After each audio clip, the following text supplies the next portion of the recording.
काफी सालों के बाद नेक्स्ट वीक का स्मैकडाउन बहुत खास होने वाला है, क्योंकि नेक्स्ट वीक के स्मैकडाउन में स्मैकडाउन फिर से अपना डेब्यूट करने वाला है यूएसए नेटवर्क पे। जब स्मैकडाउन ने अपना डेब्यूट किया था फॉक्स पे, तो उस स्मैकडाउन में बहुत कुछ ऐसा हुआ था जिसकी उम्मीद डब्ल्यूडब्ल्यूई फैंस को कभी हो ही नहीं सकती। ब्रॉक लेसनर ने पहली बार स्मैकडाउन में फाइट किया और ब्रॉक लेसनर कोफी किंगस्टन को हरा के न्यू डब्ल्यूडब्ल्यूई चैंपियन भी बन गए। और यहाँ तक कि यूएफसी का एक फाइटर वहां रिटर्न भी आ गया ब्रॉक लेसनर को चैलेंज करने के लिए। बहुत ज्यादा इंटरेस्टिंग और बहुत ज्यादा मजेदार स्मैकडाउन दिया था। तो अब काफी साल के बाद डब्ल्यूडब्ल्यूई स्मैकडाउन फिर से यूएसए नेटवर्क पे अपना डेब्यूट करने वाला है, तो वो स्मैकडाउन भी खास जरूर होगा। तो इसलिए तो उस स्मैकडाउन के लिए मैच अनाउंस हो चुका है, जहां पर undisputed WWE champion Cody Rhodes अपने टाइटल को डिफेंड करेंगे सोलो सिक्वा के अगेंस्ट। और इस मैच में हम लोग सब अच्छी तरीके से जानते हैं कि the tribal chief, the OTC, the original tribal chief Roman Reigns return आएंगे। लेकिन क्या बस इतना ही होगा? नहीं, बिल्कुल नहीं। अब स्मैकडाउन जब यूएसए में डेब्यूट कर रहा है, तो डब्ल्यूडब्ल्यूई हमें सरप्राइज और शॉक दोनों एक साथ देगी। अब ये तो सबको पता ही है कि रोमन रेंस रिटर्न आएंगे इस मैच में, तो ये कोई बहुत बड़ा शॉक नहीं हुआ कि रोमन रेंस रिटर्न आ सकते हैं। शॉक तो तब लगेगा जब रोमन रेंस की मोस्ट डोमिनेटिंग टीम यानी कि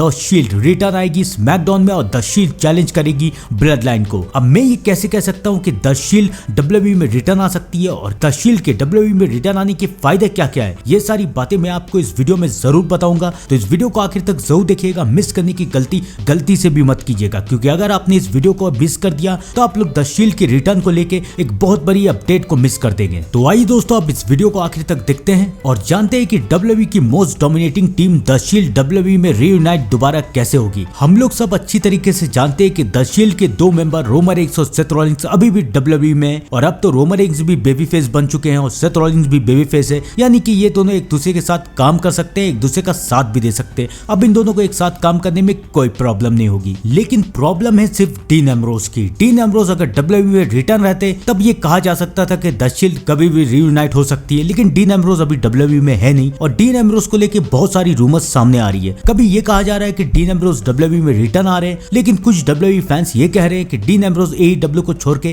कहीं नहीं जाएंगे। देखिए दोस्तों, कोई भी सुपरस्टार कोई भी रेसलिंग कंपनी में काम करता है तो उसका सपना ये होता है कि ये रेसलिंग कंपनी बहुत बड़ी बने, ताकि उस सुपरस्टार का नाम भी बड़ा बने, उस सुपरस्टार को भी काफी अच्छे अमाउंट्स मिले और उस सुपरस्टार का नाम भी बहुत ज्यादा हो। लेकिन एईडब्ल्यू के साथ ऐसा नहीं है। एईडब्ल्यू दिन पे दिन बैक एरा की तरफ जाती जा रही है, आगे नहीं बढ़ रही है, पीछे जाती जा रही है। और डीन एम्ब्रोस को भी ये बात बहुत अच्छी तरीके से समझ में आ चुकी है कि उन्हें वापस डब्ल्यूडब्ल्यूई में रिटर्न आना ही पड़ेगा। और अब वो खुशी खुशी डब्ल्यूडब्ल्यूई में रिटर्न आ भी सकते हैं, क्योंकि डीन एम्ब्रोस का प्रॉब्लम था विंस मैकमैन के साथ और विंस मैकमैन डब्ल्यूडब्ल्यूई में है नहीं। अब डब्ल्यूडब्ल्यूई का पूरा कंट्रोल ट्रिपल एच के हाथों में, तो ट्रिपल एच डीन एम्ब्रोस को वापस बुला सकते हैं। अब सोचने वाली बात यह है कि ट्रिपल एच इतनी मेहनत क्यों करेंगे डीन एम्ब्रोस को वापस बुलाने के लिए, क्योंकि डीन एम्ब्रोस के वापस आने से डब्ल्यूडब्ल्यूई में काफी फायदा होगा। देखिए, अभी डब्ल्यूडब्ल्यूई का सबसे टॉप मोस्ट सुपरस्टार है रोमन रेंस, लेकिन रोमन रेंस कुछ पेपर व्यू में रहते हैं, कुछ पेपर व्यू में नहीं रहते हैं। लेकिन अगर डीन एम्ब्रोस भी रिटर्न आ जाए तो डीन एम्ब्रोस के रिटर्न आने से डब्ल्यूडब्ल्यूई के पेपर व्यूज को भी काफी पुश मिलेगा और उसके बाद सेथ रॉलिंस के भी करियर को बहुत पुश मिलेगा। सेथ रॉलिंस का करियर भी डब्ल्यूडब्ल्यूई में अभी कुछ ठीक नहीं चल रहा है, स्टोरी लाइन भी सेथ रॉलिंस की अच्छी नहीं चल रही है। तो अब वक्त आ चुका है कि सेथ रॉलिंस एक बार फिर से द शील्ड के साथ रीयूनाइट हो जाए, ताकि डब्ल्यूडब्ल्यूई में द शील्ड को देखने का काफी मजा आए। और अगर द शील्ड डब्ल्यूडब्ल्यूई में रीयूनाइट होते हैं तो उसके बाद ऐसे ऐसे सेगमेंट है, ऐसे ऐसे ओपोनेंट है